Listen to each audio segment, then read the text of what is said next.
Bien, buenas tardes a todos, muchas gracias por la asistencia y sobre todo perdón por el retraso. Perdón por el retraso, pero bueno, ya habéis visto que ha habido problemas técnicos y ya se han solucionado.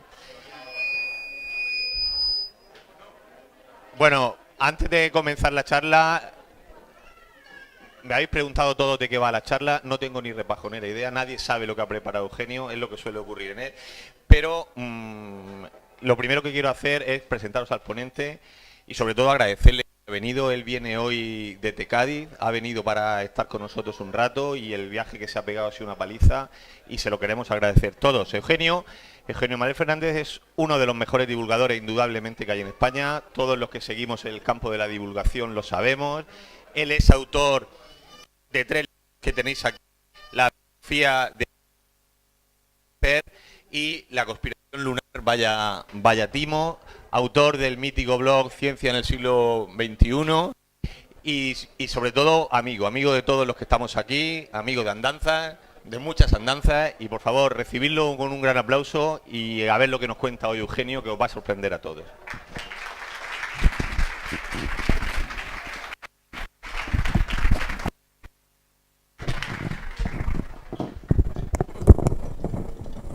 Y es el que escribe los libros para vuestros hijos, ¿eh? Él es el escritor de Anaya, de libros de texto, para que practicarlo por lo que pueda.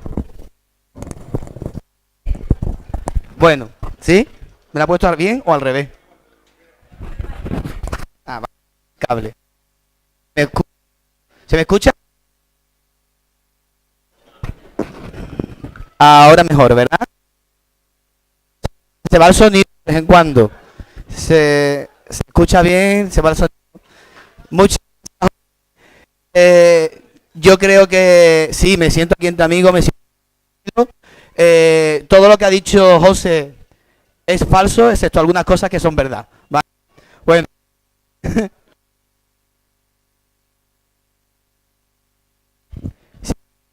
micro de mano, lo que tú veas.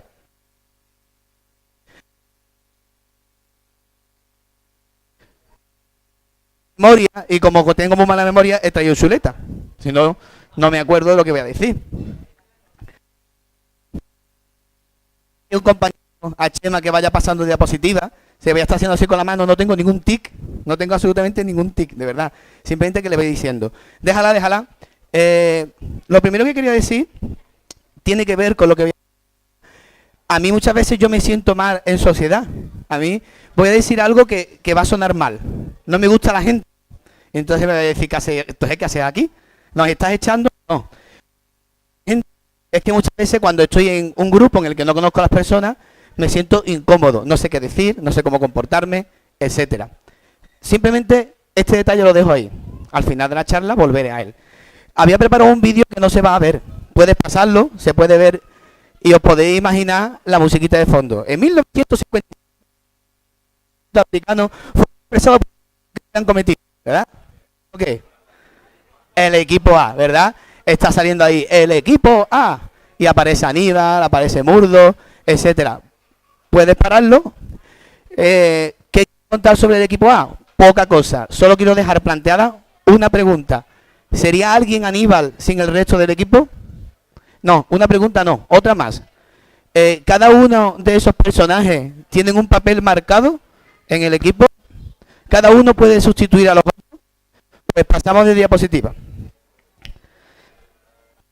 Pasamos de diapositiva.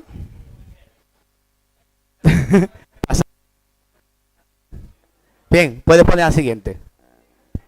Bien. Ha salido un par de cositas. Lo que tenéis ahí son algunos dibujos científicos. Puedo decir por ciencia. Vamos a cambiar porque es muy incómodo.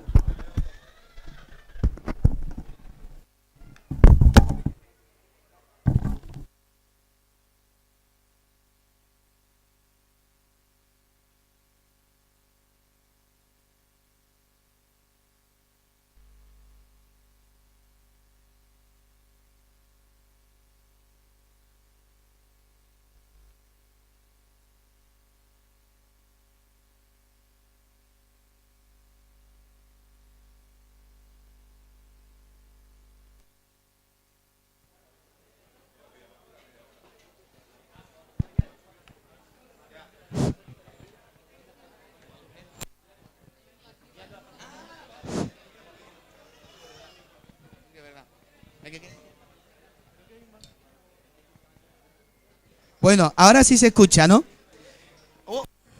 Bueno, ahora ya voy a estar yo un poquito menos nervioso, que me escuchaba a mí mismo, me escuchaba regular. Podemos pasar, va a salir una cosita abajo. Lo que estaba diciendo es que escribir la biografía de un científico es muy complicado. Es muy complicado no en sí lo que es la escritura, sino la investigación. Porque te vas liando, conoces a un amiguete del científico y te pones a leer sobre ese amiguete. Ese amiguete a su vez tenía otro amiguete y te pones a leer sobre él. Y han pasado semanas y te das cuenta de, oye, que el científico del que estaba investigando, llevo 3 semanas sin leer nada de él. Esto es lo típico cuando va un sábado por la noche, no tiene nada que hacer y dice, ¿qué hacemos, Cari? Vamos a tomar una cervecita y cenamos. A las 9 de la noche y al final, ya que estamos, bueno, a tomar una copa. Bueno, ya que estamos, al final acabas a las 7 de la mañana en un karaoke, sin saber cómo has llegado ahí. Pues más o menos lo mismo. Pasamos de diapositiva. Pasamos. Yo lo que voy a contar hoy, voy a contar historias dispares de la ciencia, algunas anécdotas. No tienen nada que ver en principio unas con otras. Sin embargo, la vamos a ver desde otro punto de vista que a lo mejor o nunca lo han contado o no os habéis parado a pensarlo. Para mí la perspectiva es un arma muy poderosa. Yo siempre he pensado que la perspectiva puede cambiar el mundo. Estoy absolutamente convencido. ¿Qué es lo que os voy a contar? Os voy a contar esta historia para acabar de luego hablando al final sobre una herramienta tecnológica. No, este tampoco es el tema de la charla. No es la herramienta tecnológica. Luego de hablar de la herramienta tecnológica, hablaré de una sola palabra. El tema de la charla es una sola palabra. Ahí es donde nos pararemos. Eso ocurrirá unas 5 o 6 diapositivas antes de terminar la ponencia. ¿Podemos pasar? ¿Podemos pasar? Bien. Es evidente, párate ahí, es evidente que estas historias van a tener relación entre ellas. Algunas relaciones. Yo creo que todos aquí habréis escuchado alguna vez hablar de la teoría de los 6 grados. Esa que dice que todos estamos comunicados por un máximo de 6 pasos. Podemos llegar, por ejemplo, a Obama, a lo mejor por 5 pasos o por 4. Podemos pasar una de las aplicaciones de la teoría de los 6 grados es lo que tenemos aquí delante. Pasa, Chema. El número Bacon. ¿Qué es eso del número Bacon? O Bacon, depende del hambre que tenga, ¿no? El número Bacon es el número de pasos que un actor tiene para llegar hasta Kevin Bacon, que es ese que tenéis ahí. Es ese actor del centro. En esa película, por ejemplo, es Apolo 13. Os recomiendo que la veáis, que está muy bien. Vamos a hacer un caso práctico. Aquí, Chema, vamos a tener que coordinarnos, porque va a hacer poquito a poco el pase, ¿vale? Un caso práctico con todos los que tenemos aquí. Ahí tenemos una foto pequeña en la que aparezco con José Manuel López Nicolás. Ese de la izquierda soy yo, pero podría ser uno de ustedes. Pasa. Y pasa de nuevo. Ahí tenéis una foto en la que, aunque no lo creáis, sigue siendo José Manuel López Nicolás. Lo que pasa que, bueno, supongo que ese día perdería el Barça. Aparece en una fotografía con Clara Grima. Puedes pasar y sale una flechita, ¿verdad? Clara Grima yo creo que la conoceréis por el tema de órbita laica. Puedes pasar a la siguiente.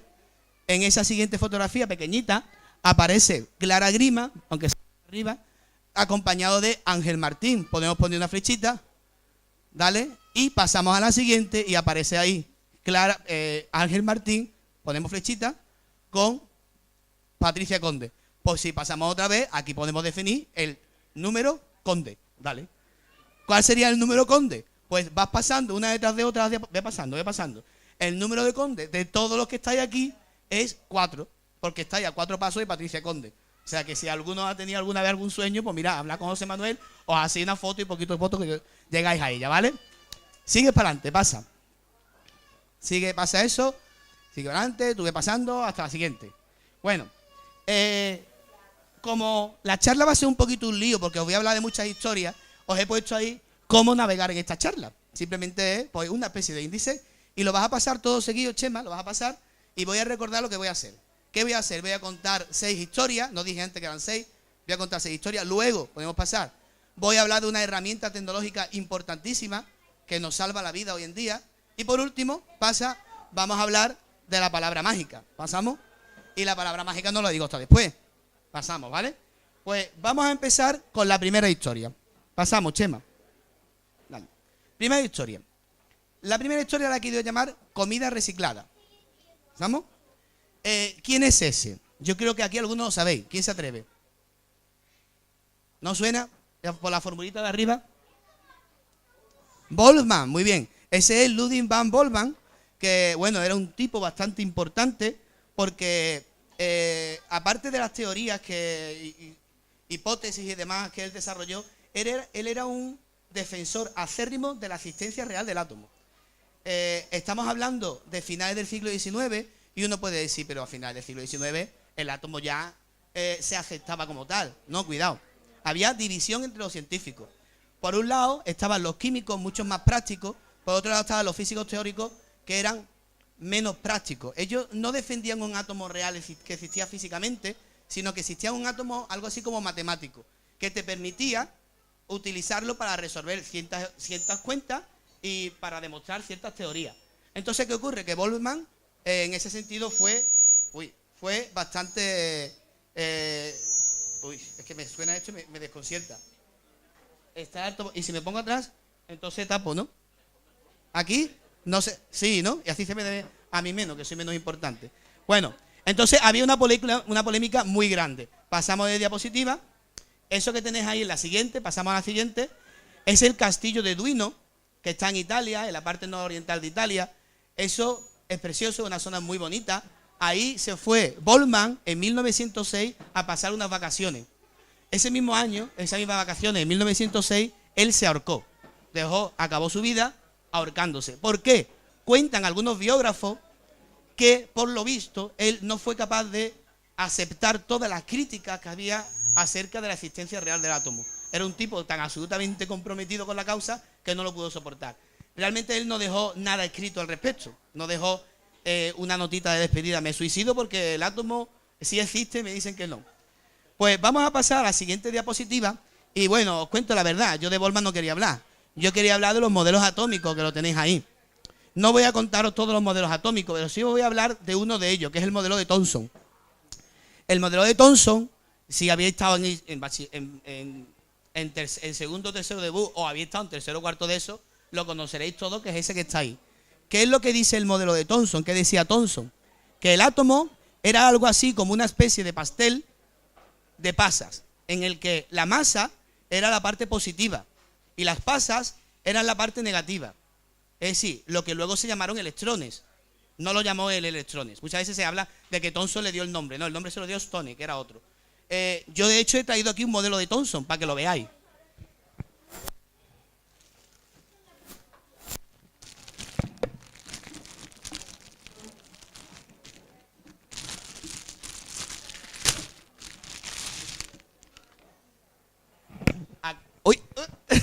Aquí tenéis el modelo de Thomson. Una magdalena en la que hay pepitas de chocolate por dentro. Pero ¿dónde están esas pepitas de chocolate? Muchas veces pensamos que Thomson decía que las pepitas de chocolate estaban por fuera. No.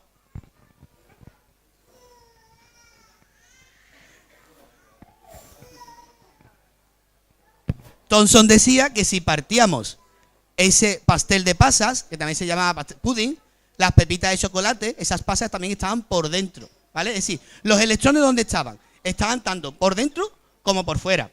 Y yo, como no soy mala persona, he querido compartir con vosotros un modelo de Thomson. Así que el que quiera un modelo de Thomson, que se lo coma. ¿Vale? Pásalo entero. Pasa por ahí. Es que está manoseado, pero si alguien lo quiere, está manoseado, pero bueno. Entonces, quiero que nos fijemos en la idea importante de que Thomson dijo que esos electrones estaban por dentro y por fuera, por todos lados, incrustados. Podemos pasar de diapositiva, ¿vale? Podemos pasar de diapositiva. Bien, ese que tenemos ahí es Jorge Hebe, no sé pronunciarlo, no sé si es Hevesi, Ibisi, no tengo ni idea. Pero bueno, sí os puedo decir que cuando tenía unos 25, 26 años, se fue a Manchester a trabajar nada más y nada menos que con Rutherford, que era uno de los modelos que aparecía ahí. ¿Qué es lo que le pidió Rutherford que hiciera? Como era un becario, lo puso a hacer un trabajo que para él era un poquito tedioso. Le dijo, oye, mira, toma, aquí tienes una muestra de plomo mezclado con radio D. Sepáralos. Claro, Rutherford pensaba que el plomo y el radio D eran dos sustancias distintas. Cuando tú tienes dos sustancias distintas, los químicos saben separarlo. Pero cuando las dos sustancias no son distintas, sino que son el mismo elemento, pero distintos isótopos, un químico, hombre, sí podrá separarlo, pero no se separa mediante métodos químicos. Resulta que el radio D realmente era también plomo, pero era una variedad y un isótopo radiactivo del plomo. No pudo hacerlo. No pudo hacerlo, fracasó en el intento, pero aprendió mucho con sus investigaciones. Tanto es así que os cuento una anécdota sobre Hevesy bastante interesante. Hevesy, cuando estaba haciendo este trabajo, como os digo, tenía 25 o 26 años, él vivía en una especie de residencia de estudiantes y allí la casera hacía una cosa, bueno, ya sabéis cómo se comen en la residencia de estudiantes, supongo, ¿no? Digo yo. La casera hacía una cosa muy, muy curiosa. Ella ponía los lunes hamburguesas y los jueves ponía, no recuerdo exactamente si era, tengo aquí, no tengo puesto la chuleta, que eso, la verdad, pues lo digo. Algo así como una especie de macarrones con carne picada. No era exactamente eso. Pero para que os hagáis idea. ¿Qué es lo que hacía la casera? Cogía la hamburguesa que había sobrado y la ponía en los macarrones con carne picada. Claro, Hevesy, que no era tonto, le dijo un día a la casera, oye, mira, me estás engañando, tienes una cara impresionante, estás haciendo esto. La casera que dijo, no, eso es mentira. Pero a él se le ocurrió una cosa. Dijo, oye, yo estoy utilizando aquí el radio D y el radio D se está desintegrando y yo le puedo seguir la pista. Llevaba el tiempo dándole la vuelta. Oye, ¿y si yo le pongo radio D a un organismo vivo? ¿Podré seguirle la pista por el cuerpo a ese radio D? Y él dijo, pues vamos a intentarlo, pero en vez de hacerlo con un organismo vivo, vamos a exportárselo a la hamburguesa. Él llegó allí un día, puso una gotita que nadie lo veía, de hamburguesa. Quiero pensar que fue poco, porque el plomo, porque se trata de radiación, o sea, radioactividad alfa, tipo alfa, que es bastante peligrosa si te la comes, sobre todo. Tiene poco alcance, pero si te la comes, chungo, ¿vale? Echó poquito, se supone, y al jueves siguiente le pidió a un compañero suyo, que era Geiger, que creo que os suena. Geiger es uno que inventó una maquinita que se llama contador Geiger, que detecta la radiación. Se llevó su contador Geiger al comedor, acercó el contador Geiger a los macarrones con carne picada y evidentemente eso empezó a pitar como un loco, evidentemente. Con lo cual le había demostrado a la casera que, bueno, que le estaba engañando. Y de camino, puedes pasar, había demostrado otra cosa, que es la existencia, había demostrado que esos tipos de átomos radiactivos se pueden utilizar como trazadores. Desgraciadamente no tenemos el sonido de esto, pero vamos a poner el vídeo y yo voy a hacer de gatito. Pon el vídeo. Bueno, escucha por ahí. ¿A que no saben en qué mano tengo Santamonte? Chiquillo, ¿en qué mano tengo Santamonte? Oye, de verdad, es que no se puede ser más tonto. ¿Dónde tengo el Santamonte? Eso es lo que está diciendo ahí. Pues eso es un trazador. Un trazador es eso. Es decir, una cosita que te meten y luego tú puedes ver exactamente dónde está. ¿Vale? Algo parecido a eso. Bueno, ¿dónde aparece? Está hablando de Hevesy, pero en realidad Hevesy era un becario, como he dicho, de Rutherford. ¿Dónde aparece Rutherford? En una fotografía muy importante. En un congreso que se llamaban los congresos Solvay, que lo organizaba un científico que era Solvay de apellido, en París. Y ese primer congreso fue en 1911. ¿Vale? Aparece ahí. ¿Pasa? Ahí lo tenemos. Ahí tenemos a Rutherford. Este es, digamos, el primer protagonista o uno de los primeros protagonistas importantes de nuestra historia. Vamos a seguir un poquito y vámonos a la segunda de las historias. ¿Qué he querido llamarla? ¿Pasa? He querido llamarla No eran los padres. Bueno, pues he fallado en una cosa. Necesito que alguien me traiga una cerveza porque ahora voy a hablar de cerveza. Pasas y lo veremos. Si alguien me trae una cerveza se lo agradezco. Si no, pues nada. No era ironía. Os digo la verdad, he puesto esta diapositiva precisamente para ponerlo como excusa. Bueno, ¿por qué me interesa la cerveza ahora en esta historia? Eso que tenéis ahí es una suspensión coloidal. No la cerveza entera, la espuma. La espuma es una suspensión coloidal. ¿Qué es una suspensión coloidal? Es algo así como una mezcla en la que hay dos fases diferenciadas. Una fase en la espuma es la fase gaseosa, que tiene CO2. Y la otra fase, que suele ser partículas que no están disueltas, suele ser sólida. Pero en este caso son partículas líquidas de la propia cerveza que se quedan formando esas burbujitas alrededor. Eso es una suspensión coloidal. No quiero decir nada más de la cerveza, solamente eso. ¿Vale? Bueno. Este tipo que tenéis ahí con cara de mujer barbuda de los circos de los años 50, porque en realidad tiene esa cara, es Perrin, un gran desconocido de la historia de la ciencia y además grande. Bueno, fue un físico francés que muchas gracias, José. Fue un físico francés que en 1895, esto que tenéis aquí es una suspensión coloidal. Solo quería demostrarlo, de verdad, no era otra cosa. En 1895 demostró la naturaleza eléctrica de los rayos catódicos. ¿Qué son esos de los rayos catódicos? Bueno, yo creo que prácticamente aquí la edad es respetable y sin ánimos de insultar a nadie, todos hemos tenido aquí teles de la gorda, de la grande, creo, ¿vale? Pues ese tubo que estaba adentro es algo parecido a un tubo de rayos catódicos. A mediados del siglo XIX había una controversia. Oye, ¿de qué está hecho esto? Pues Perrin fue el que dijo, esto está hecho de cargas eléctricas negativas. Esas cargas eléctricas que Thomson, de los pastelitos que os acabáis de comer, que Thomson luego dijo que estaban en el átomo, gracias a las investigaciones de Perrin. Pero hay algo más. Perrin modificó el modelo atómico de Thomson y dijo, no, Thomson está equivocado. Esas pepitas, esos electrones, no están por dentro de toda la masa positiva, están separadas de la masa positiva. Hoy sabemos que eso es cierto. Los electrones, ¿dónde están? En la parte de fuera, ¿verdad? Bueno, pues, evidentemente, os he traído aquí un modelo de Perrin.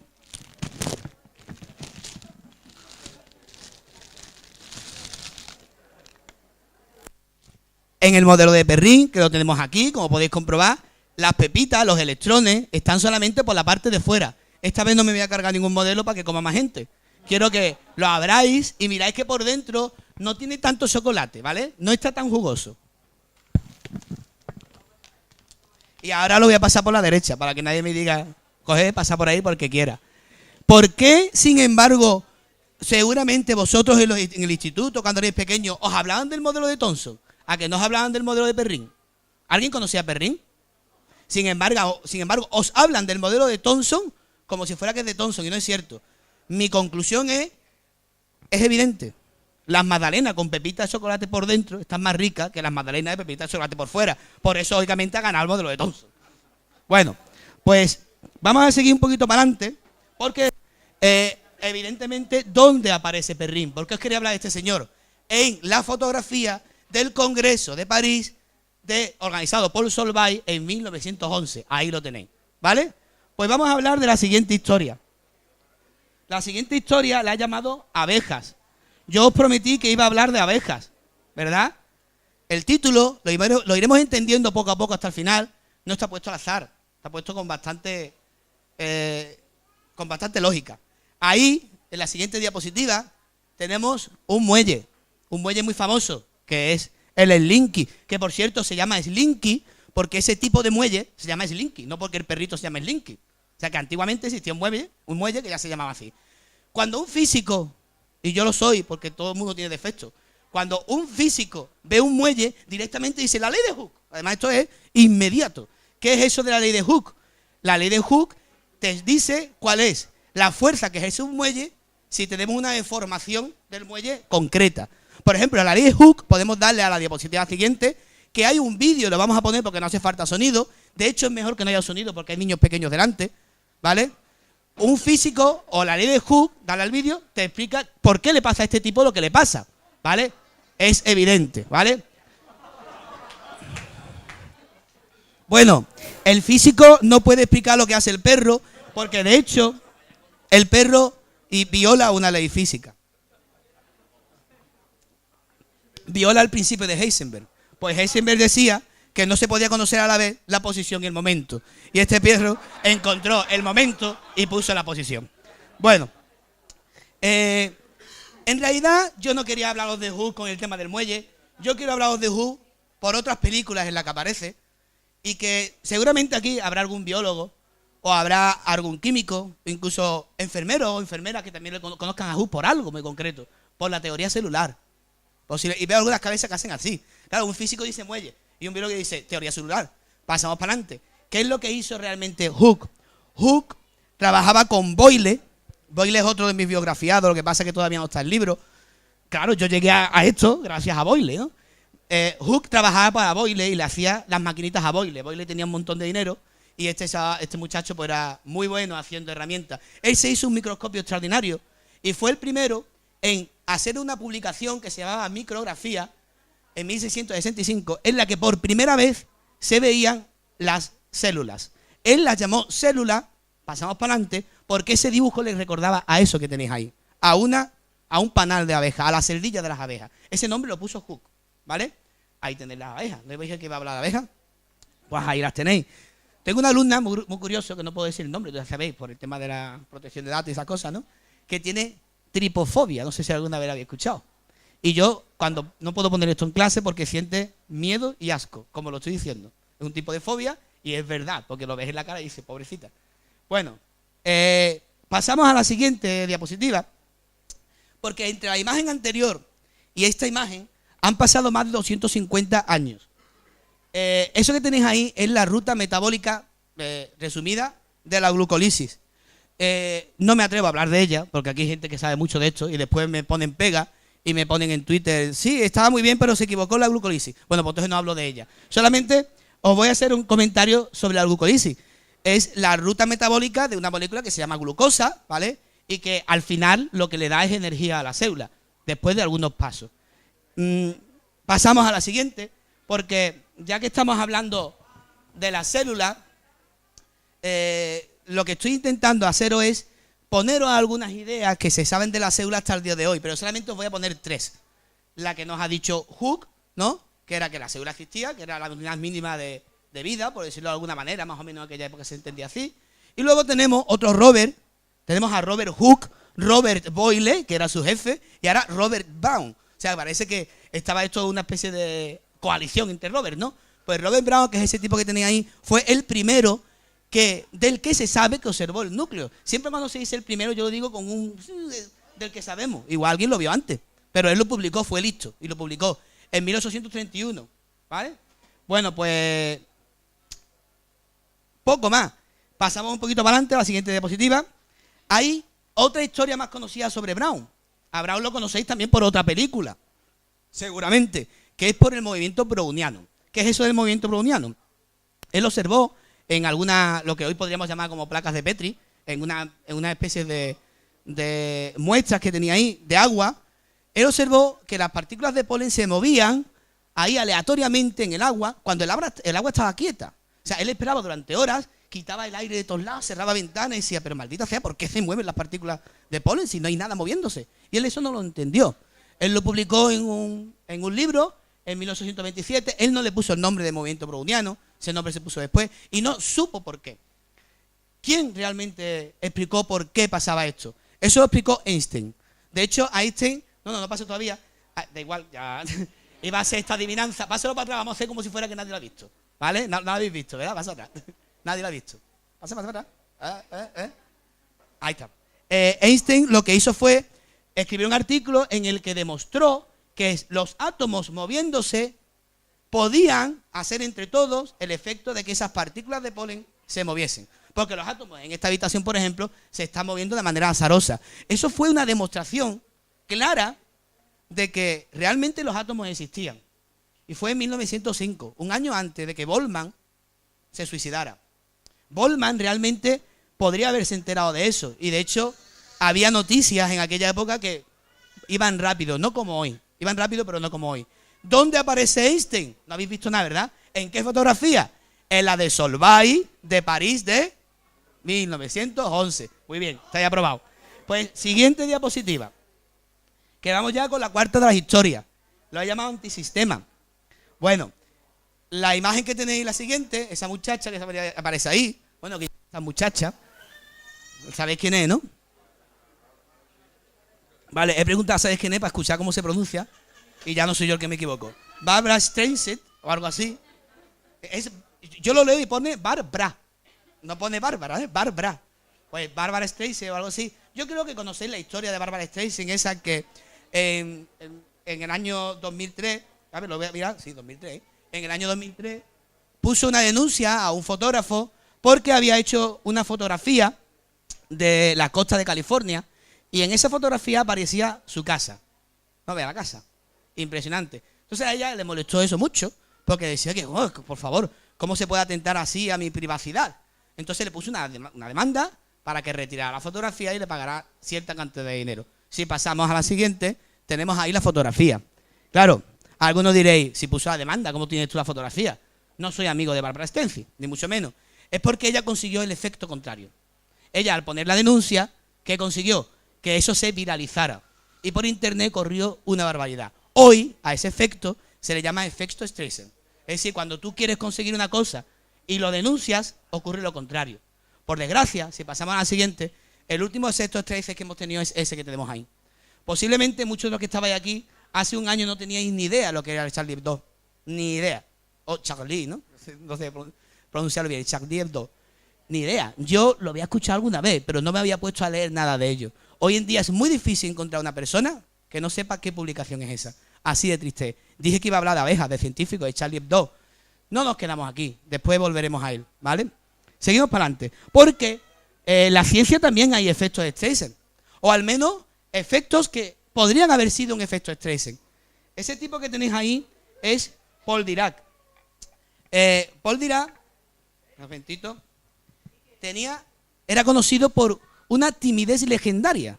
Era absolutamente tímido e introvertido.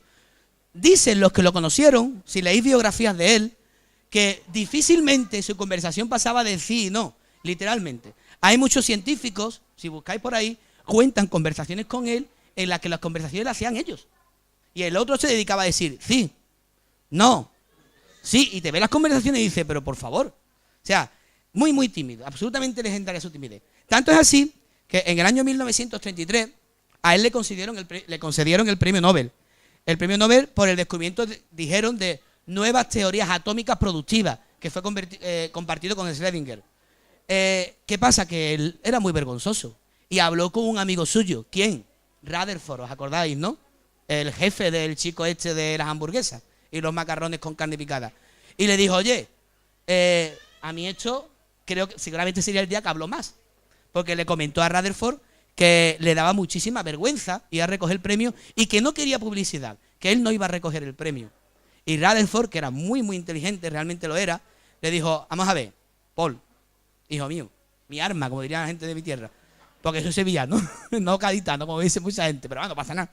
Le diría, mi arma, vamos a ver, si tú no vas a recoger el premio, el efecto va a ser peor.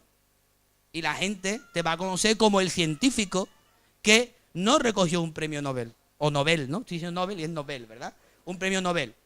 Y vas a salir en todos los periódicos, te van a hacer entrevistas. Y claro, él dijo, vale, pues vamos a recogerlo, que no me quiero meter en problemas, etcétera. Pues pasamos a la siguiente diapositiva, porque aunque a él le dieron el premio Nobel por el descubrimiento de nuevas teorías atómicas productivas, que oye, que era muy importante ese descubrimiento, a mí me interesa otro descubrimiento, y es la predicción, él predijo la existencia de la antimateria. Hoy estamos muy acostumbrados a hablar de antimateria y nos parece algo normal, pero es que en aquella época era ciencia ficción, antimateria. ¿Eso cómo va a ser? Eso es antisistema con el mundo. ¿Qué es la antimateria? La antimateria es igual que la materia en todas sus propiedades, excepto en una cosa, que la carga es opuesta a el correspondiente, el análogo en materia. Por ejemplo, el electrón tiene su antielectrón, que se llama positrón. El positrón es igual que el electrón en todas sus propiedades, excepto en la carga, que es positivo. ¿Qué ocurre? Que esa predicción de Dirac fue absolutamente maravillosa, porque voy a mirar la fecha porque se me olvida. En 1936, 3 años después, Anderson y Frank, pasa que tenemos ahí los nombres, están ahí, perdón. No, dale para atrás, que me he equivocado, aparecían los nombres. Dale para atrás. Anderson y Frank Hess, 2 físicos experimentales maravillosos, demostraron que el positrón existía. Y esa imagen que tenía ahí es la imagen del primer positrón que se vio en la naturaleza. Se hizo en una cámara de ionización y fue ese. Lógicamente, a estos 2 chicos, no eran tan chicos, eran ya mayorcitos, creo recordar, a estos 2 físicos le dieron el premio Nobel en 1936 por eso. Pasamos ahora sí. Arnold Sommerfeld. Es el que sale ahí, ¿no? Sí, ¿no? Arnold Sommerfeld. Bueno, Arnold Sommerfeld fue muy famoso también por un modelo, el modelo de Sommerfeld. Antiguamente en los planes de estudio antiguos en secundaria se daba, hoy en día no se da. ¿Qué fue lo interesante para mí que tiene que ver con esta historia? Que Arnold Sommerfeld cogió un modelo de estadística de Dirac, de Fermi Dirac, Fermi era otro científico, un físico italiano, modificó con ese modelo, estoy levantando demasiado la voz ya no puedo más, siento, ese modelo de estadística de Fermi Dirac modificado, le sirvió a su vez para modificar lo que se llamaba el modelo de Drude. El modelo de Drude lo que hacía era estudiar el movimiento de los electrones en los materiales, ¿vale? Bueno, pues gracias a estos estudios de Sommerfeld, basados en Paul Dirac, el de antes, el tímido, se conoció o se inició lo que hoy conocemos como teoría de bandas. La teoría de bandas, que es mecánica cuántica aplicada de manera excepcional, es la que explica hoy en día el comportamiento de los semiconductores.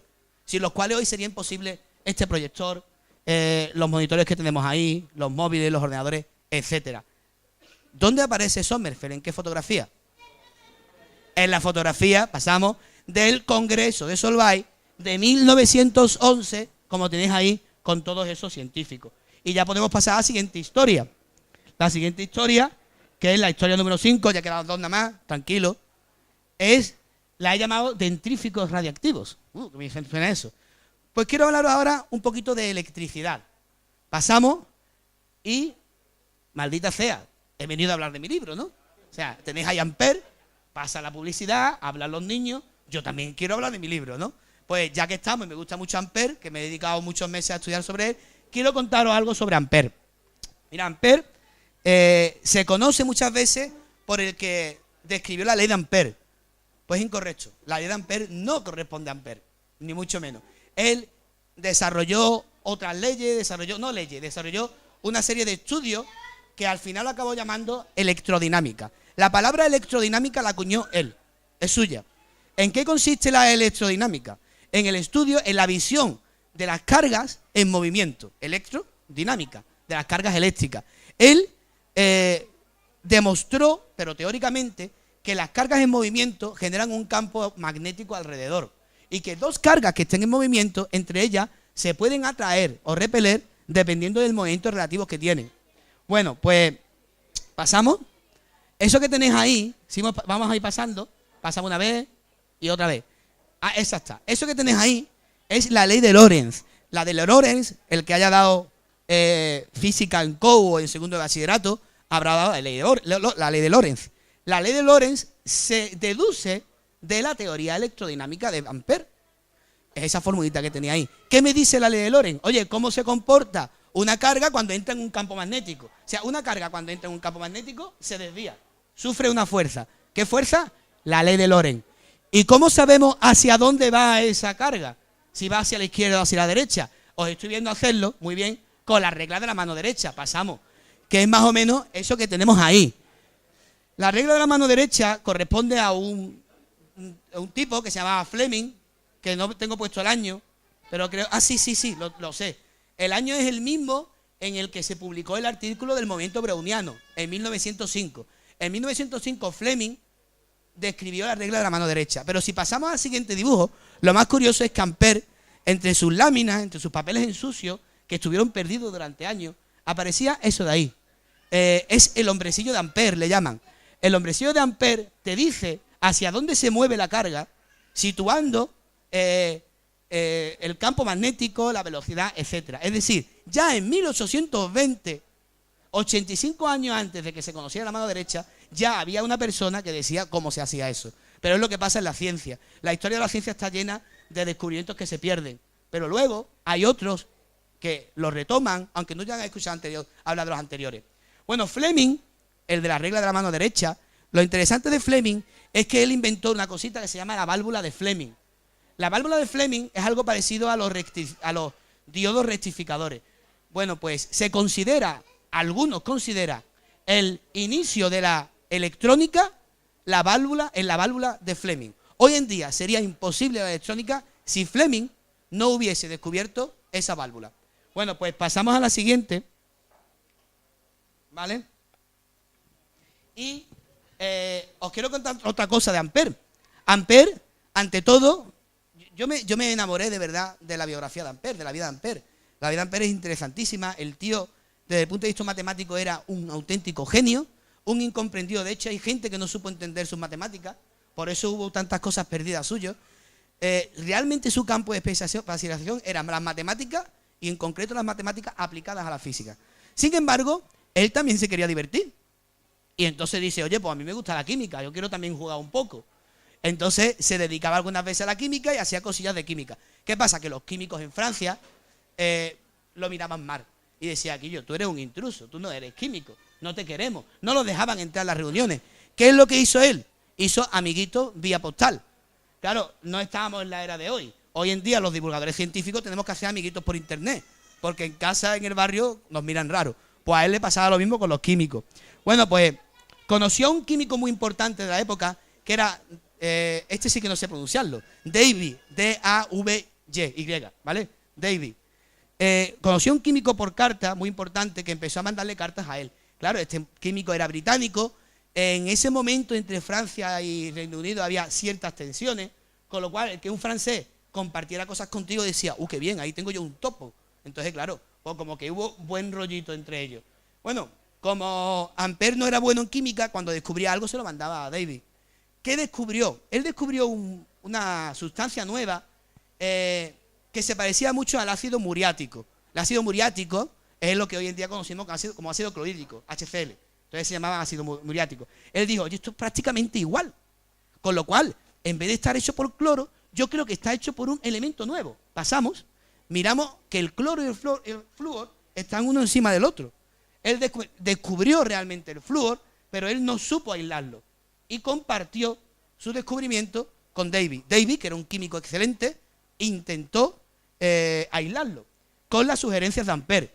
Davy perdió un ojo por culpa de la propuesta de Ampère. Davy acabó muriendo porque el flúor es muy, muy tóxico cuando tú lo tienes aislado. No solamente Davy, sino que varias decenas de químicos, tanto de renombre como de no renombre, murieron en su momento intentando aislar el flúor, pero al final el flúor se aisló.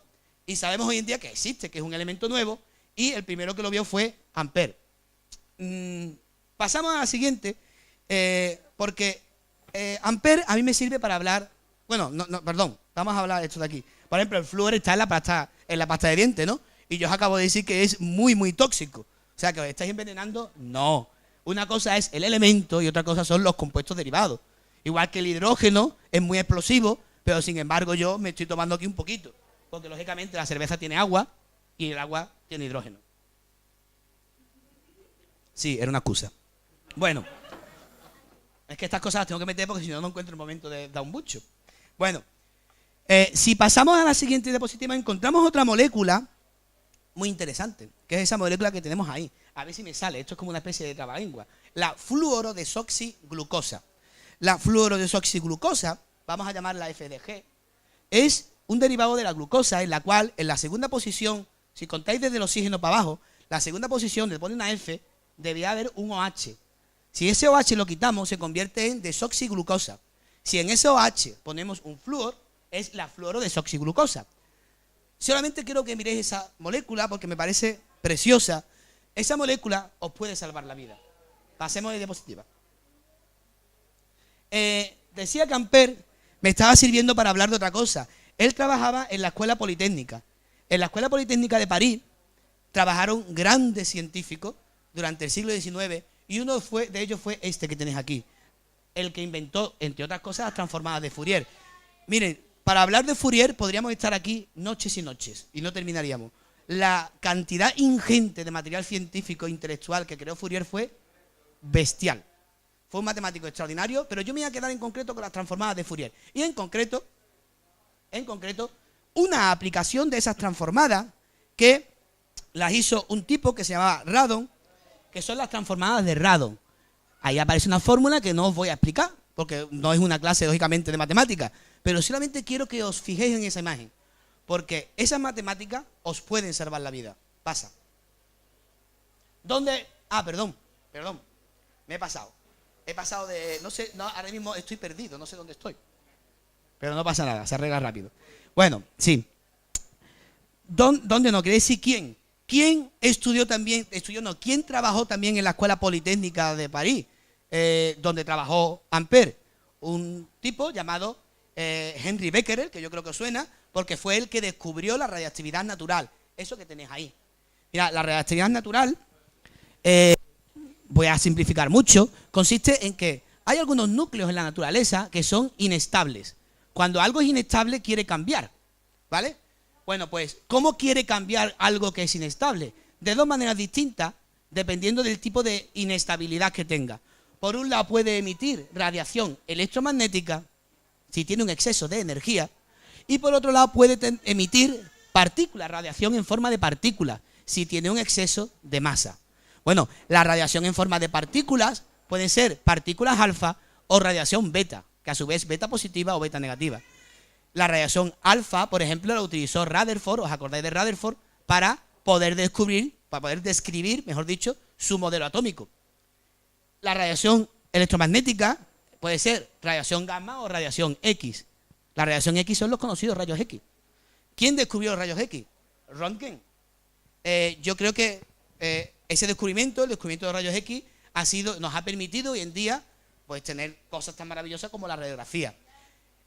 Bueno, Marie Curie, me refiero a la esposa, hizo su tesis basándose en los descubrimientos de Becquerel y de Röntgen. Su tesis iba de eso. Lo más interesante es que su hija, Irene Curie, también trabajó en este tema y fue la que descubrió la la radioactividad artificial, que es como esa que tenéis ahí, ¿vale? Pero artificial. Es decir, yo consigo hacer un núcleo radiactivo, consigo crear un átomo que tenga mucha masa o demasiada energía y empieza a emitir radiación. Tanto a madre como hija sabéis que le dieron premios Nobel, etcétera. Lo que me interesa ahora mismo es Marie Curie. ¿Dónde creéis que aparece Marie Curie? ¿En qué fotografía? En la de Solvay de París de 1911. ¿Vale? Ahí la tenéis, ¿verdad, no? Vamos a irnos ya a la sexta de las historias. Eran 7 historias, os dije 6 al principio, os he mentido, me he equivocado. No pasa nada, ¿no? A la penúltima, ya voy a terminar las historias. Que la he llamado Dios los crea y ellos se juntan. Bueno, pasamos. Eso que tenéis ahí se llaman barras de mono, tal como suena. ¿Sí? Por si nunca habéis escuchado cómo se llama eso. Los columpios estos de los que juegan nuestros hijos se llaman barras de mono. Yo creo que el nombre está muy bien puesto, la verdad. Porque algunas veces se comportan como mono, ahí son buenos, incluso sin el cómo. Pero bueno, no están de toda la vida. Esas que nosotros hemos crecido desde siglos las estamos viendo, en realidad se patentaron y empezaron a comercializarse en 1920. Fue un tipo llamado Sebastian Hinton quien las inventó, dijo, oye, pues esto es interesante, vamos a comercializarlo y empezó a venderlo. Si os digo la verdad, no me interesa lo más mínimo ni Sebastian Hinton ni las barras de mono. Me interesa el abuelo de este hombre. ¿Quién era el abuelo de este hombre? Ese que tenemos ahí. Robert. Este sí que he escuchado la pronunciación de tantas maneras distintas que ya no sé cómo es. Yo le digo tal como viene ahí, en español, Boole. George Boole, ¿vale? Él inventó una cosa que es el álgebra booleana. Eso sí se dice así, el álgebra booleana. ¿Qué es eso del álgebra booleana? Él lo dice con una frase muy bien. Las interpretaciones respectivas de los símbolos 0 y 1 en el sistema de lógica son nada y universo. Es decir, el álgebra booleana te describe el comportamiento, por ejemplo, de los circuitos electrónicos o de los ordenadores, que es o entra corriente o no entra, o nada o todo. Eso es el álgebra de Boole. Bueno, Boole, aunque si hay un informático y no ha leído nada de Boole, a lo mejor él cree que el tío era un crack. O sea, no era un tío malo para nada, pero fue autodidacta. O sea, él realmente aprendió de manera prácticamente independiente. Y ese libro, el libro en el que publicaba él, el álgebra de Boole, en realidad era más bien una especie de panfleto en respuesta a una disputa con un reputado matemático súper importante. Lo publicó en 1847. Y la respuesta era para Hamilton. Nada más y nada menos que a William Hamilton. Y pasamos, ve pasando. Que esa me la ha saltado. Sigue pasando. Evidentemente, si pensáis que este es el Hamilton, no. Puede pasar, sigue pasando.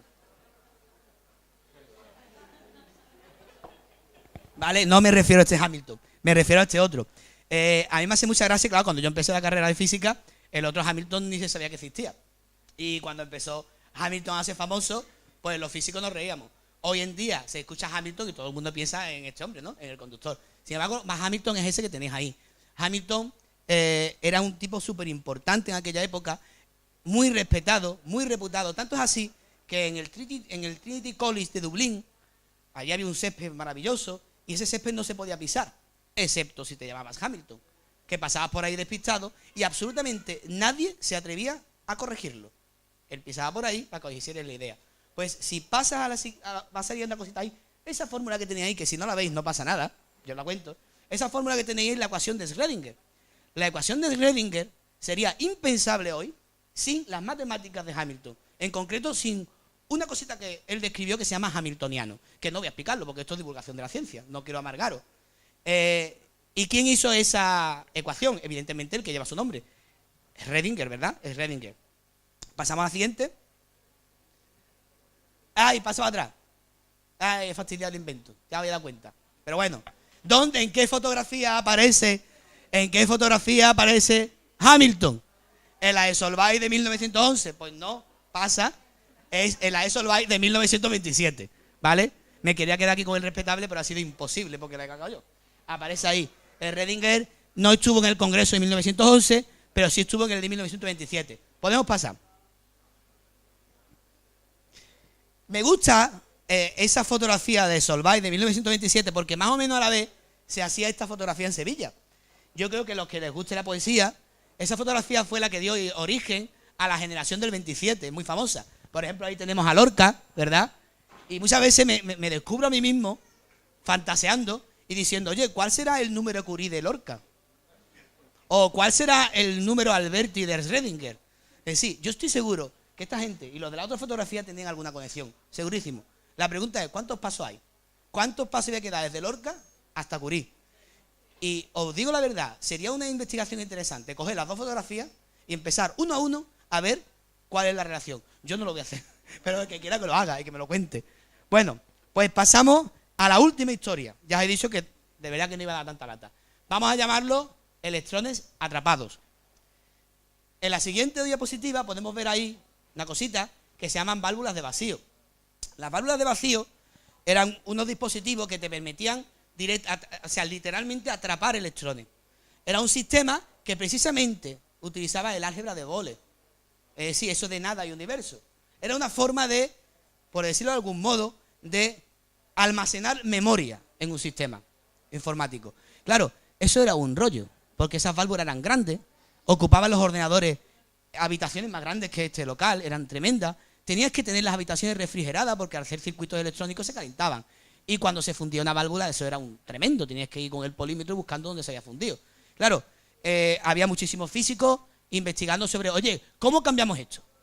Pues ahí tenemos un tipo, el del centro, que es Shockley, William Shockley, que estuvo trabajando en los laboratorios Bell durante un tiempo en Nueva Jersey y lo que quería era sustituir estas válvulas de... estas válvulas de vacío, quería sustituirla por algún sistema un poquito más pequeñito. ¿Con qué? Con silicio. Con la idea de los semiconductores de silicio. No lo consiguió. Y se aburrió. Y cogió a dos de sus empleados o gente de menor cargo, vamos a llamarlo, que eran Bardeen no el actor, evidentemente, Bardeen y Brattain, y les dijo, oye, ponerse aquí a investigar, y les dio un poquito de trabajo. Ellos dos lo consiguieron en 1947. Creo recordar, si alguien tiene por ahí, lo quiere buscar, no lo tengo por ahí. A finales de la primera mitad del siglo XX, ¿vale? Aproximadamente, lo consiguieron. ¿Por qué? Porque se dieron cuenta de que el silicio daba muchos problemas, era quebradizo, se rompía, etcétera, y ellos utilizaron germanio. ¿Qué pasa? Que Shockley, que es el que está en centro, era un tipo bastante maligno. Y él decía, ¿cómo? ¿Que usted nos vaya a llevar aquí la publicidad? Pues cada vez que venía un medio de comunicación, porque bueno, en aquella época, si os ponéis a buscar periódicos de la época, eso fue súper sonado. Claro, fue una revolución en la informática. Pues siempre aparecía la foto en medio. Darse cuenta que en esa época no era, vamos a hacer una foto y te pones ahí un selfie, no. Tenías que ponerte, prepararla, y él se ponía siempre en medio y los otros dos a los lados. El que está aquí es Bardeen, el que está aquí es Brattain. Bardeen era el cerebro de la operación, Brattain era el que ponía las manos, el tío era muy bueno con sus manos. Bueno, pues, claro, Bardeen para Shockley era una especie de adversario intelectual. ¿Qué hizo en ese momento Shockley? Que no era tonto tampoco, dijo, oye, que este tío se va a llevar aquí toda la publicidad. Lo mandó a otro laboratorio. Claro, Bardeen se acabó cansando, evidentemente. ¿Y qué es lo que ocurrió? Pues acabó dejando las investigaciones en semiconductores y se fue a otro trabajo distinto. Si nos vamos un momentito a la siguiente, yo os dije antes la fecha 1947, ¿verdad? En 1947, sí, lo tengo aquí, fue cuando descubrieron ellos. No, para atrás, para atrás. La ha fastidiado. Para atrás. Ha pasado muchas. Para atrás. Ahí. Ya está. La ha fastidiado yo. No pasa nada. Ellos descubrieron en 1947 el transistor, El transistor es lo que sustituye a las válvulas de vacío, y en el año 56 le dieron el premio Nobel por eso. ¿Qué ocurre? Que Bardeen ya estaba fuera de Nueva Jersey, ya trabajaba lejos, él se enteró por la radio, a él no lo llamaron diciendo, oye, que te hemos dado el Nobel. No, se enteró por la radio. Cuenta él mismo en su autobiografía que se le cayeron los huevos fritos cuando se enteró, los tiró al suelo, se puso nervioso, y bueno, pues fue a recoger el premio Nobel. Gustavo I de Suecia le dio el premio, pero Bardeen dejó en casa, en Harvard, dejó a sus 2 hijos que tenían exámenes en esa época, y le dijo al rey Gustavo I, la próxima vez que venga, traigo a mis hijos, porque es una poca vergüenza lo que me ha hecho, que me deje el premio cuando mis hijos tienen un examen. Bueno, pues en 1972 Bardeen se dedicaba ya a otro tema, que era la superconductividad, y fue uno de los que descubrió la teoría BCS. BCS, de los 3 nombres iniciales de los que lo descubrieron. Bueno, Bardeen, Cooper y Schrieffer, o Schrieffer. Si te digo de verdad, yo con las pronunciaciones estas soy tremendo. Bueno, pues fue a recoger el premio Nobel. Estaba allí el rey Gustavo I de Suecia y le dijo, mira, que te traes mis hijos, como te dije hace 10 años, que te los iba a traer. Se pegó el pegote. Bueno, pues, como decía, ya es el momento de dejar de contar historia. Y os voy a hablar de la herramienta esa tan importante que quería hablaros. Puedes pasar. Que ya la habéis visto algunos.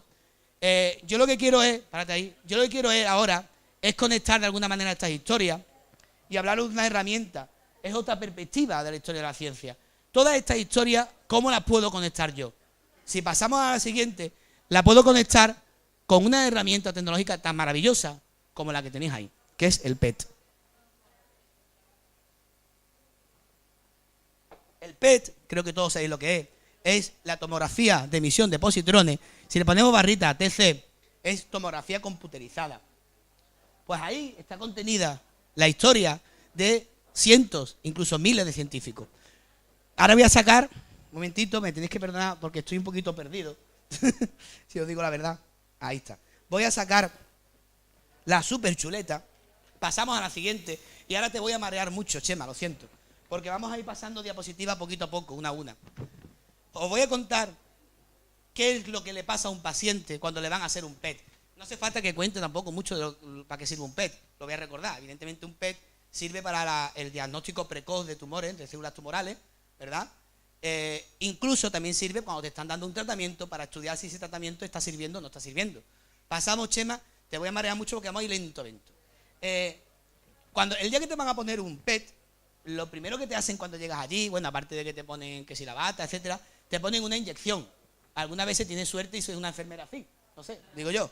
Bueno, hay veces que no es con una inyección, sino que es con una vía, dependiendo del tipo de tratamiento, ¿vale?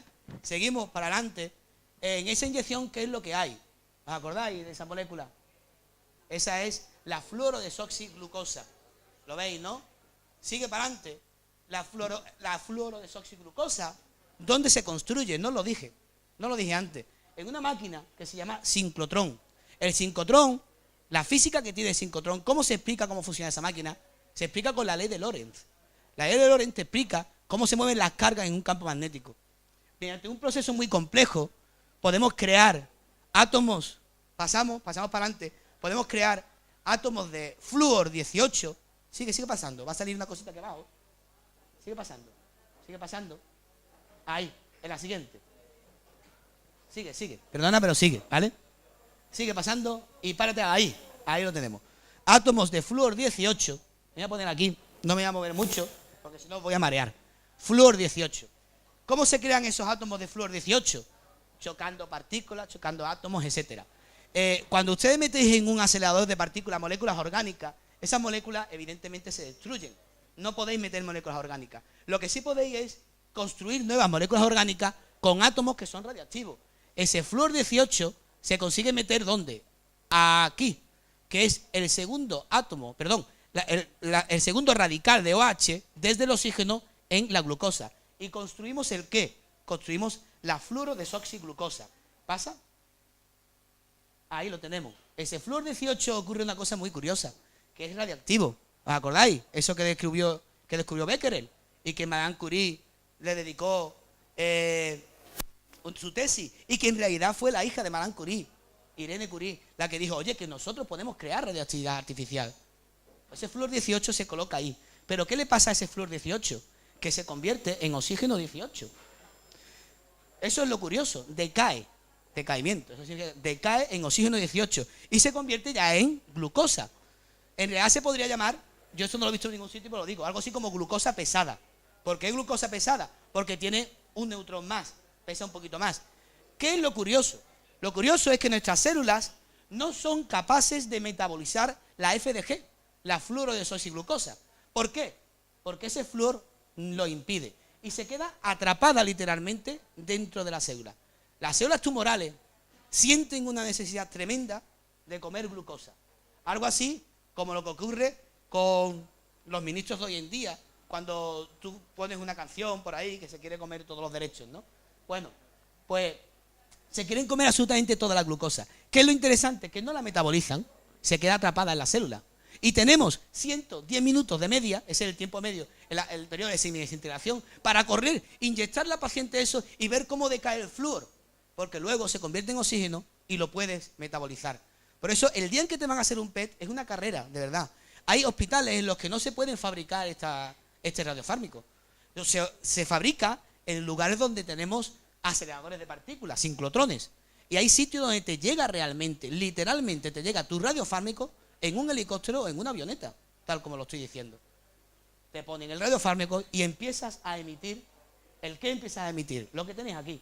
Empiezas a emitir neutrones, positrones y neutrinos. Un protón se convierte en un neutrón. Cuando un átomo pierde un protón, cambia su identidad. Es algo así como que cambia de personalidad. Antes era flúor y si pierde un protón se convierte en el elemento anterior, que es oxígeno. Y también emite un positrón. Ese positrón, ¿os acordáis? Ese que predijo de Irak y que vieron por primera vez Anderson y French. ¿Lo recordáis, no? Pasamos. Y tenemos ahí ya, seguimos pasando, quita todo esto, va a salir aquí en medio algo, pasa, eso te da marea. Y ahí ya tenemos nuestro paciente radiactivo. Me hace gracia esta frase porque hay gente que dice, estoy radiactivo, me voy a morir. Que no pasa nada, que esto está lleno de radioactividad, que no pasa nada, que la radioactividad beta positiva, porque esa beta positiva hace un positrón, es inocua. Pasa a tu cuerpo y no pasa absolutamente nada. Además eres radioactivo durante muy poco tiempo, ¿vale? Bueno, pues ese paciente ya es radioactivo y está emitiendo positrones. Seguimos pasando. No estoy mirando la chuleta, me estoy saltando cosas, pero bueno, no pasa nada. Seguimos pasando, ahí tenemos. ¿Y qué es lo que ocurre? Ocurre una cosa muy interesante. Los positrones, antes no lo conté, la antimateria, cuando se cuenta con la materia, desaparece y hay una especie, como una fiesta de luz, un montón de luz. ¿Qué es lo que ocurre? Cuando un positrón se encuentra con un electrón, que sienten de hecho muchas ganas de juntarse, se convierten ellos dos en dos rayos gamma, en dos partículas gamma, que van en la misma dirección y en sentidos opuestos. Y esa radiación gamma nosotros podemos detectarla. ¿Por qué? Porque tiene una energía concreta. Sabemos, si a nosotros nos llegan distintos tipos de energía, distintas fuentes de energía, sabemos decir cuándo es radiación gamma que proviene de una aniquilación de positrones con electrones. Sabemos. ¿Y cómo lo sabemos? Con una cosita que se llaman detectores. Esos detectores se parecen a los detectores Geiger, ¿os acordáis? ¿No? A los centelleadores, que no lo conté antes, que utiliza también un tipo que ya hablé antes, Rutherford. Rutherford para su modelo atómico utilizó centelleadores. Y una cosita que se me ha olvidado, por cierto. Este paciente radiactivo está utilizando algo que inventó un tipo que era un bromista. ¿Y quién era? Hevesy. Ese que cogió las hamburguesas y las roceó con un poquito de radio D, que era un isótopo radiactivo del plomo. Gracias a esa broma, hoy en día nos salvan vidas. Seguimos a la siguiente diapositiva. Pero es que... No, para adelante, no para atrás. Ahí está. No pasa nada. Pero es que esa información pasa a un fotomultiplicador. Un fotomultiplicador es un sistema electrónico que lo que hace es que la señal la amplifica, que luego va a mandar hacia un ordenador. Pero es que esos fotomultiplicadores hoy serían impensables sin mentes como las de Shockley, que fue el que tenía a esos chicos trabajando para él, con Bardeen y Brattain, gente como Fleming, que fue el que inició la electrónica, etcétera, o incluso gente como es Redinger, porque Redinger, o que escribió la ecuación de Redinger, eso sirvió para la teoría de bandas. Hoy, sin la teoría de bandas, no podríamos tener herramientas como esta. Pasamos, porque aquí tenemos otra flecha, y no está puesta al azar. Sigue. Ahí tenemos rayos X. O sea, ese paciente también se le somete a otro tipo de diagnóstico que no solamente es el PET, sino que es el TC, hay veces que se combinan. ¿Qué es eso del TC? Tomografía computerizada. Se parte al paciente literalmente, virtualmente, mejor dicho, en filetitos con rayos X. Se hacen como cientos y cientos de radiografías. Esas radiografías son gracias a mentes como la de Röntgen, el que hablé antes, que fue el que descubrió los rayos X. Pasamos a la siguiente. Y, sorpresa, ¿qué se utiliza para entender esa radiografía? Hoy en día se utilizan unas matemáticas que son las transformadas de Radon. Las transformadas de Radon son esas transformadas de ese matemático que utilizó las transformadas de Fourier, que era compañero, que por cierto era compañero, que trabajaba en la Escuela Politécnica donde trabajaba Ampère, ¿os acordáis? Sin estas matemáticas hoy en día no podríamos interpretar esas imágenes y que nos crearan una imagen en 3 dimensiones. Finalmente, finalmente, esas transformadas van al ordenador y pasamos a la última. Tenemos al final esa imagen que puede salvar vidas.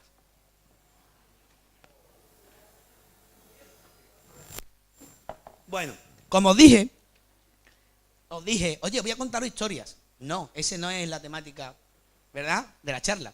Luego, estas historias me van a servir porque me da la gana, porque es perspectiva. Cada uno puede mirar desde donde quiera.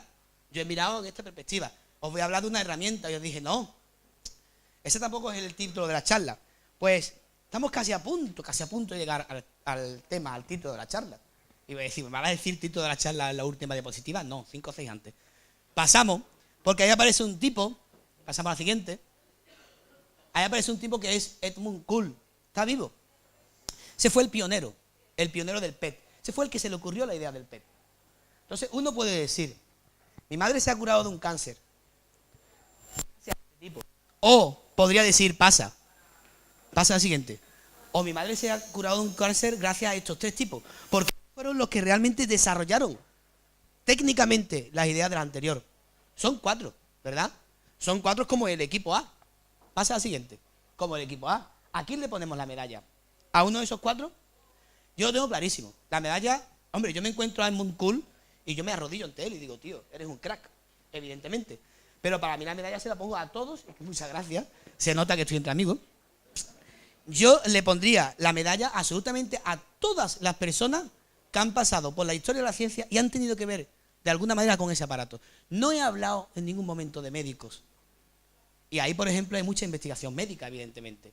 Yo me he quedado en cosas muy simples, cosas que encuentra uno muy rápido y cosas que están cerca de mis investigaciones. Uno hace otro tipo de investigación y posiblemente llega ahí de otra manera. Pues yo voy a proponeros una especie de juego o un reto.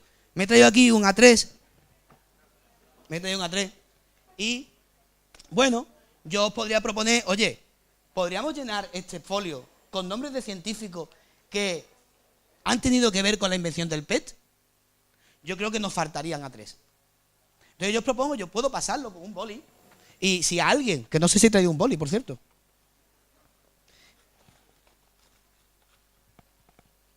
Aquí. Y por ejemplo, lo vais pasando, lo dejo por ahí. Si a alguien se le ocurre, lo voy a poner por aquí. Por ejemplo, yo puedo pensar en Arquímedes. ¿Por qué pienso en Arquímedes? Lo he dicho antes porque he venido a hablar de mi libro, evidentemente, ¿no? Porque Arquímedes, por ejemplo, escribió un libro que era sobre el círculo. Hoy en día, durante siglos, sobre el círculo ha servido de base a cientos de matemáticos para describir sus teorías, sus teoremas, sus axiomas, etcétera. Por ejemplo, hoy en día sobre el círculo se ha utilizado mucho para la trigonometría. La trigonometría es básica para las transformadas de Fourier y las transformadas de Radon. ¿Está forzado? Sí, está forzado. Pero sí, la verdad es que sin ellos no hubiésemos llegado a hacer una cosa como el PET. Bueno, pues vamos a pasar a la siguiente, porque os dije, os prometí. Bueno, ese era el equipo A, pasamos a la siguiente. Es una pena, pasamos, ponemos el vídeo, no se va a escuchar. A lo mejor lo escucháis por ahí. La abeja maya abajo. Os dije que iba a hablar de abejas, ¿no? Abejas científicos y Charlie Hebdo, ¿no? Bueno, pues, ¿por qué he puesto, darle para que no se escuche, no se va a escuchar a mí? ¿Por qué quiero hablar de abejas? Bueno, porque las abejas realmente trabajan ellas en conjunto. Las abejas trabajan en conjunto para hacer algo, ¿verdad?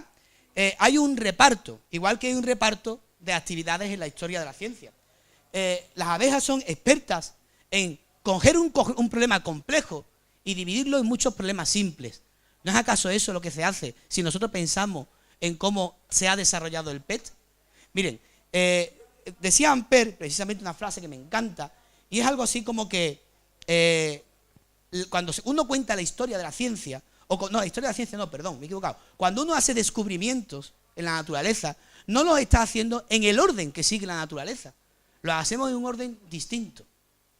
Luego nosotros somos los que le ponemos el orden y le buscamos una lógica a eso. Tenemos ahí una frase que me encanta de un periodista norteamericano, Peter Miller, que viene en un libro que os recomiendo, que se llama La manada inteligente, cuando habla de termitas. Hablando de termitas, él dice, hacen crecer una estructura compartida que supera su capacidad de compresión. ¿No es acaso eso el PET? De los que estamos aquí, por mucho y muy buenas que sean nuestras especialidades, por muchas y muy buenas que sean nuestras especialidades, no somos capaces de comprender cada una de las partes del PET. Tenemos limitaciones. El ser humano, por desgracia, tiene limitaciones. Pero no nos pongamos pesimistas, porque desde mi punto de vista, la historia de la ciencia, para mí, es la historia paliativa de las limitaciones humanas. No sé si me estoy explicando. Es como algo como decir, vale, yo tengo limitaciones, pero mi compañero también tiene. Entre los dos hacemos algo. Eso es lo que estamos haciendo. Bueno, pues, esta frase me sirve, pasamos a la siguiente, para hablar, por ejemplo, del termitero. Eso es un termitero. El termitero, como estoy diciendo, supera la capacidad de comprensión de la termita. La termita no está pensando en el termitero. No sabe. O sea, la termita no sabe ni dónde vive, no tiene ni idea. No tiene ni idea. ¿Cómo ha construido la termita su termitero? Literalmente haciendo lo que dice el refranero popular, poniendo cada uno su granito de arena. Literalmente, ¿verdad? El refranero verdaderamente es sabio. Pero cada uno pone un grano diferente. Desde mi punto de vista, un grano diferente en el sentido de que cada uno da un valor personal, un valor individualizado. Pasamos a la siguiente. He querido poner, por ejemplo, esta micrografía de arena, en la que los granos de arena, aunque no lo creáis, son absolutamente diferentes unos de otros. Estos son arenas de distintas partes del mundo. Bueno, pues, como digo, no somos perfectos y tenemos esas limitaciones. Esas limitaciones nos hacen que, entre todos, cuando miremos la arena de lejos, ¿qué es lo que vemos? Vemos algo uniforme, parece todo igual, pero no lo es. Pues, ¿cómo ha sido posible esta deriva, como yo lo llamo, esta deriva, esta especie de salidas que ha tenido la historia de la ciencia? ¿Cómo ha sido posible? Con una sola palabra que es por fin el título que tenía que haberle puesto a la charla, y es la que aparece ahí. Pasemos. Cooperación. Este es el tema de la charla. Estamos terminando. Creo que no sé si se ve ahí, se ve bien en la número 69, el título, o sea, el número no está elegido al azar. Estoy hablando de cooperación, evidentemente no está elegido al azar, no ha sido una casualidad. Bueno, pues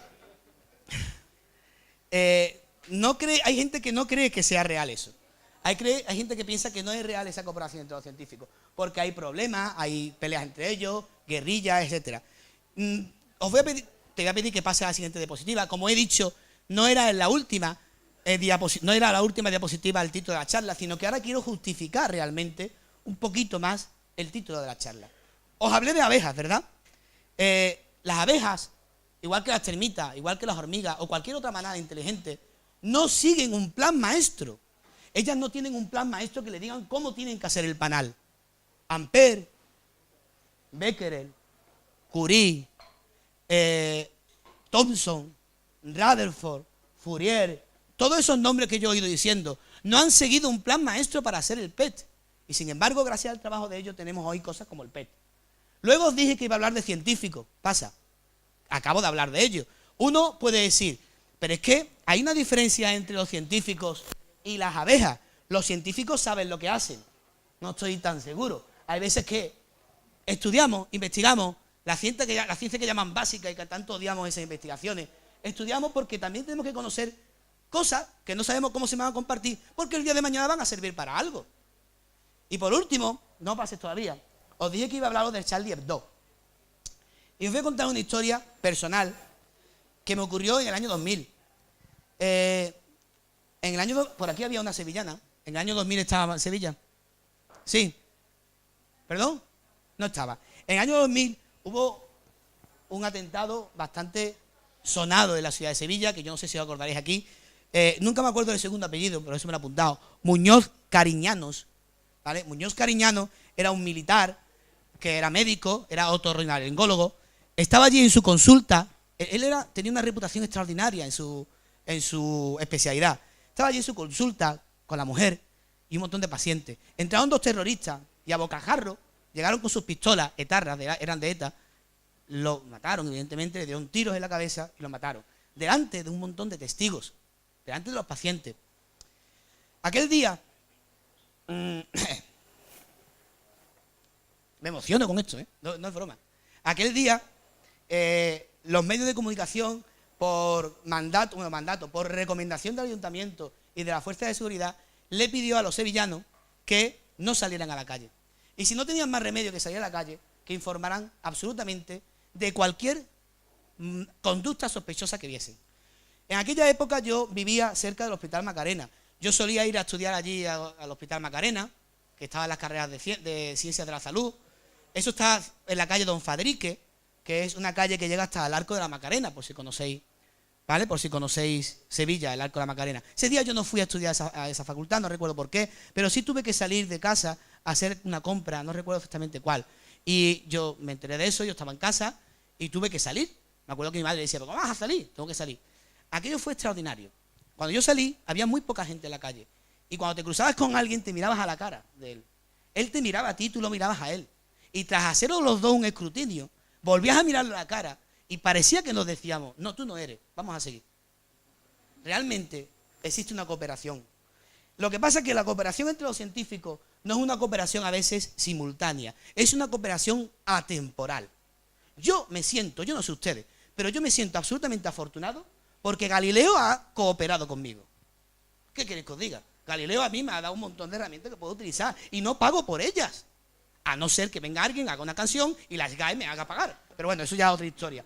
Entonces, os dije que iba a hablar de abejas, ¿verdad? De científicos. ¿Y acaso lo que os he contado, lo que he contado ahora mismo, no es lo mismo que lo de Charlie Hebdo? Esa historia que os he contado, eso es un recorte en el archivo del País de ese día. Y mirad lo que pone. La colaboración ciudadana fue decisiva para detener a 2 etarras en solo 5 horas. ¿Sabéis dónde lo encontraron? En la calle Don Fadrique, donde yo iba a estudiar cada día, excepto ese día, que lo encontraban porque estaba mal herido. Bueno, pues ya vamos a terminar. Os dije que quedaban 3, quedan 2, ya en realidad poca cosa tengo que decir. Si os quiero decir que que yo no estoy diciendo nada nuevo. Yo no he venido aquí a decir nada nuevo. Decía, como sabéis, una frase que puedes ponerla, va a salir la frase ahí. Newton, una famosa frase de Newton, que si he visto más lejos es porque estoy sentado sobre los hombros de gigantes. Eso se lo dijo Newton en una carta a Robert Hooke.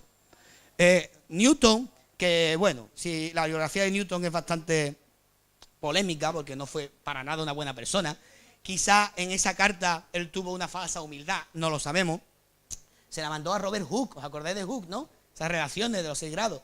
Se la mandó a Robert Hooke, sin embargo, él no fue el primero que dijo eso. Ya en el siglo XII hubo un tipo llamado Bernardo de Chartres, 1100 y algo, que hablaba algo parecido. Decía que gracias a que hemos estado sobre hombros de gigantes, pues hemos podido conseguir y hacer las cosas que llegamos a hacer hoy. Eso es lo que hemos hecho. Y lo último que os quiero decir, he dicho que quedaban 2, ya queda una, pasamos ahí, es poneros una última frase, de nuevo, de Peter Miller.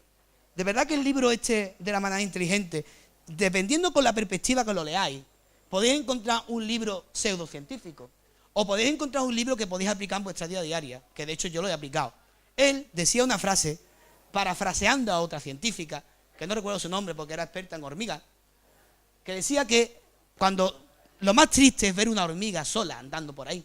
Decía que las hormigas parecen que son tontas, se ponen a la vuelta, se chocan. Eso decía. Y parafraseándola a ella decía, las hormigas no son inteligentes, la colonia sí. Y yo, igual que parafraseó él a esta científica, yo quiero parafrasear el parafraseado. O sea, ¿qué es lo que hemos ido haciendo en la historia de la ciencia? Hemos ido cogiendo uno cada cosa de otro. Vosotros, yo, nosotros, los seres humanos no, los hombres por separados no somos inteligentes. El ser humano, sí. Muchas gracias. Y puedes pasar.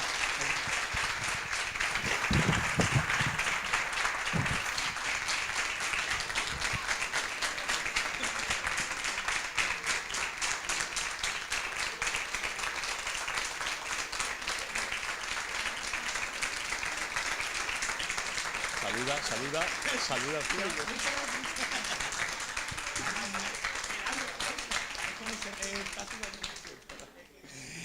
Bueno, antes de pasar el turno de preguntas, por si alguien quiere hacer alguna consulta, yo quisiera decir una cosa. Hace una hora y algo, una hora y pico, le he dado las gracias a Eugenio y a María José por el esfuerzo que han hecho en venir a Murcia desde tan lejos, ¿no?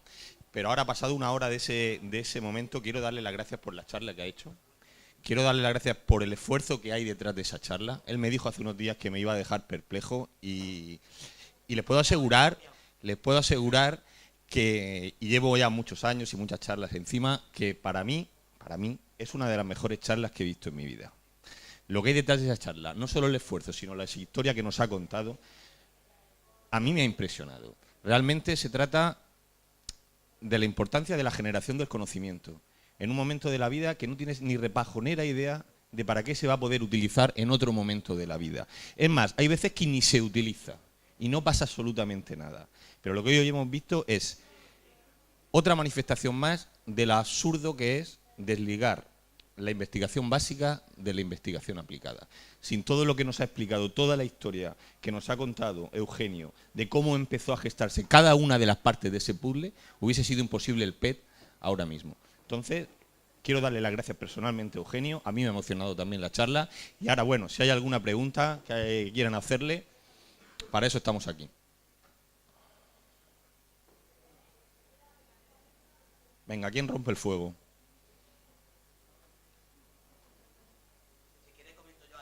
¿Por qué el PET? ¿Por qué el PET? Os digo la verdad, yo cuando me llamó este hombre que tenía aquí, José, yo pensé hablar de cooperación. La idea era la cooperación. Yo quería hablar algo sobre cooperación y abejas. Y luego relacioné, oye, por Charlie Hebdo, cooperación, tal y cual. Te lo mandé luego. Pero es que todavía no tenía decidido del PET. El PET ha sido después. ¿Por qué el PET? Cuando yo terminé la carrera, había contado otra anécdota, ya parece que tengo ya 90 años contando mi vida, ¿no? Pero bueno, cuando terminé la carrera, yo iba un poquito desorientado. Yo soy físico y no sabía lo que hacer. Repito, soy físico, no sabía lo que hacer. Entonces, bueno, pues iban a salir unas oposiciones en breve sobre radiofísico hospitalario, que son los que calibran el PET y todo el rollo. Y me empecé a prepararlas, empecé a prepararme esas oposiciones, me encantaban. Y hoy en día me encanta, me sigue encantando. O sea, el tema de la radiofísica hospitalaria es un tema fascinante porque está salvando vidas de verdad. Entonces, claro, digo, pues voy a recuperar todo aquello que leí en su día, todo aquello que... Y digo, voy a intentar relacionar algo. Y cogí todos mis apuntes de toda la biografía que he hecho y digo, venga, voy a ir cogiendo cositas. O sea que ha sido una casualidad. Yo quería hablar de cooperación, que lo del PET está bien, que es una cosa curiosa, pero que igual que he contado hoy lo del PET, mañana puedo contar otra cosa. Venga, ¿alguna pregunta? Nadie te quiere hacer preguntas, Eugenio. Nadie quiere hacer. Este señor, aparte de lo que ustedes han visto aquí, es el rey del karaoke. Ustedes no lo han visto. Yo sí lo he visto actuar por toda España. Bueno, pues nada, si no hay ninguna pregunta, yo creo, por favor, que podemos repetir el aplauso, Eugenio, darte otra vez las gracias por estar aquí y sobre todo por la charla. Gracias.